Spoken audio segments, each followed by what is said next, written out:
What's up, guys? It's Matt here with Tanks Lawn Maintenance. It's currently 7:52 a.m. Tuesday morning, December the 17th, 2024, the year of our Lord. I've got 2 on the list today, guys. Had 12 on the list for the entire week, and I did 4 of them yesterday. Got 2 tomorrow. I'm sorry, 2 today, 3 tomorrow, and 3 Thursday. And it's supposed to rain tomorrow, so hopefully I can get everything done before it rains. And if not, hopefully it won't rain too hard where I can get a mower on the yard. If not, I'll just pick it all up Thursday. But it's that time of year, man. Ain't got a whole lot going on. I've still got money coming in, not a whole lot of money, but my contract customers, they're coming. I'm getting paid every month through them. And then got it stretched out throughout the week. That way I can have something to do this week, man, and I'm not out spending money. And I'm not sitting around the house twiddling my thumbs. All the mulch jobs and pine straw jobs that I was going to do before the new year are done. Got all that done Friday. And then I'm just kind of moping around as of right now. Are you guys working right now? I know some of you guys in Florida and Texas and places like that, y'all are probably still mowing. We haven't mowed around here. We haven't mowed since Halloween as far as cutting grass. We've been mulching up leaves, but everything I have left this week, these are just customers that want me to continue. They're either contract customers that want me to come out once a month until the growing season starts back, or they're paper service customers that want me to continue coming out once a month because they like having mower lines on their yard, contour lines, wheel tracks, whatever you want to call it. And so that's pretty much all I'm doing, man. I'm just making their yards pretty. That's all. And some of them like that little layer of yellow dingy looking stuff cut off of the top of their dormant grass. So I am doing that for them, and which I probably ain't gonna be able to do it no more because cut it too low, man. You ain't gonna have no grass left. So yeah, that's what we're doing right now until March rolls around and it's time to start scalping lawns. So yeah, man, just maintaining. But just curious, man, what are y'all doing right now? I know next month I'm gonna start pruning trees and cutting back everything that gets cut back for the winter, like rose bushes, elephant ears, Mexican petunias, lantanas, crepe myrtles, all that good stuff. And there's so much I can do in January and February as far as trimming back bushes and trees and everything. But the leaves are pretty much done, you know. For the trees that lose all their leaves throughout the year, I know the pin oaks, they don't lose all their leaves. But the ones that do lose all their leaves, man, they're all taken care of, all mulched up and removed. So leaf cleanups are basically done. And the people that have pin oaks, man, that's the ones that I come out once a month and put mower lines on there. And so I just keep the chute blocker closed and go over it one time and I'm done. But I'll tell you what I have been doing, man, to keep myself busy and to keep myself occupied. And I may have mentioned it to you guys before, but I started door dashing last week. I didn't have a whole lot going on last week. And the reason I did that, man, is because for one, I talked to a friend of mine. He's been a landscaper for 5 or 6 years. He started out just cutting grass and that's it. Wasn't even cutting bushes. And the reason he started doing it is because he got fired from his job. And he started cutting grass to have money to pay his bills. He started out with a push mower and a curve shaft weed eater and a blower, a little small handheld blower, battery powered blower.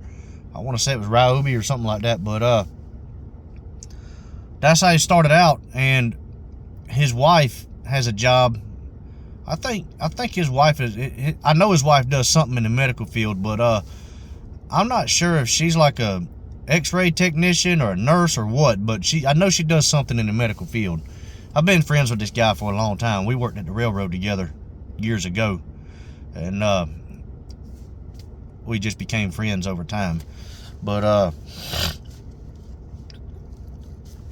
he didn't have to have insurance. He had insurance through his wife's job, and he quickly realized that he could make more money cutting grass than what he could at his job that he lost. So he just started cutting grass for a living. But his first year, he was scared to death that he didn't have enough money to make it through the winter. He had lost his job at the beginning of August, and he started cutting grass at pretty much the end of the season. And so come the wintertime, he didn't have enough. For one, he didn't have enough clientele built up, and for two, he just didn't realize at the time, because he was a brand new lawn care provider, he didn't think about leaves and trees and bushes and all that good stuff, and installing mulch and pine straw and everything else. He thought that that was something that only the bigger companies do.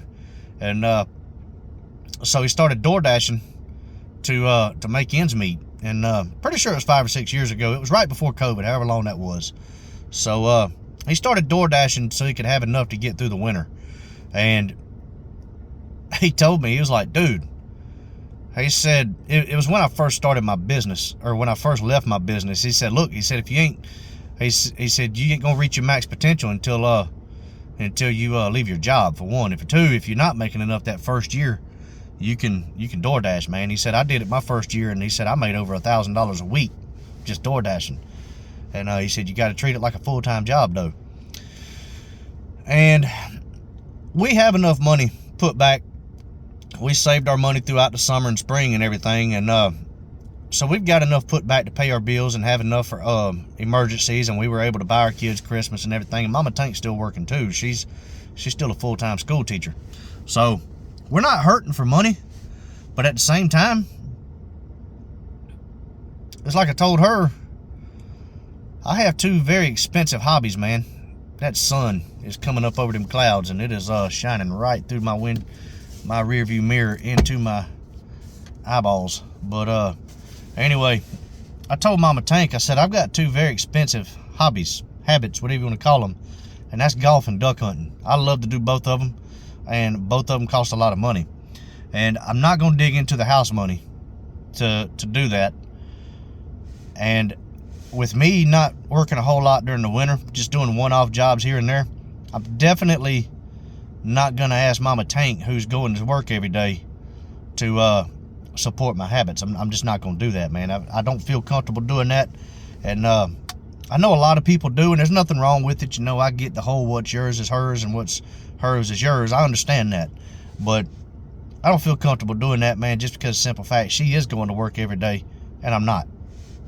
So I decided to go out and DoorDash, man. And I did it last week, and I only did it for 6 hours. I did it for 2 hours a day for 3 days, and I made $240. And then I did it last night for 2.5 hours and made $66. And really the only overhead you have is your gas. But you can combat that by looking at it and determining what mileage you want to drive, and how much you want to make per mile. I try to have mine where I'm making $1.50, $2 a mile, and not going no more than 2 or 3 miles. But yeah, man. So that's how I'm putting money in my pocket throughout the winter to be able to go play golf and duck hunt and everything else. And but I bring all that up because I know there's a stigmatism attached to being a lawn care provider or landscaper or whatever it may be, that it's only seasonal work.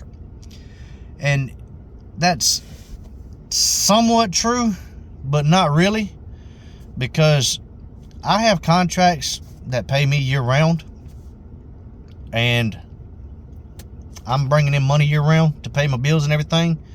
But at the same time, things are slow during the wintertime, and you're not making as much in the wintertime than you are during the spring and summer. But a lot of times you're doing one-off jobs like leaf cleanups, bush clippings, or bush trimming, mulch, pine straw, things like that. And that stuff can be very profitable. And a lot of times you can make a week's pay on one bush job or one tree job, something like that. So the money that you make in the winter, the jobs you do in the winter, a lot of them are going to be a lot more money coming in than what it would be in the summer for that one job. But still, at the end of the day, you're just not making as much in the winter as you are in the summer. So there's ways to combat it, man. And I highly recommend if you live in a populated area, I highly recommend giving DoorDash a shot.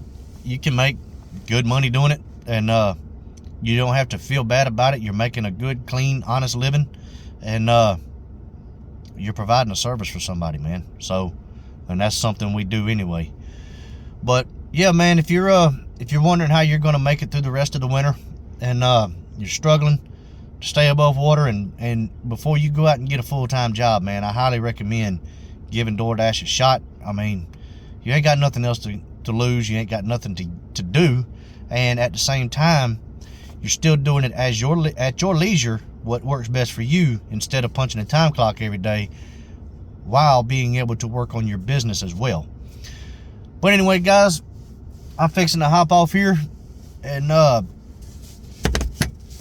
go get my drinks, and go take care of these 2 yards real quick, man, and I'll probably be back at the house in an hour or so. But anyways, man, until the next one, I hope y'all have an amazing day, and I will catch y'all on the next one. Y'all keep cutting that grass and keep making that money. I'll let y'all. Bye.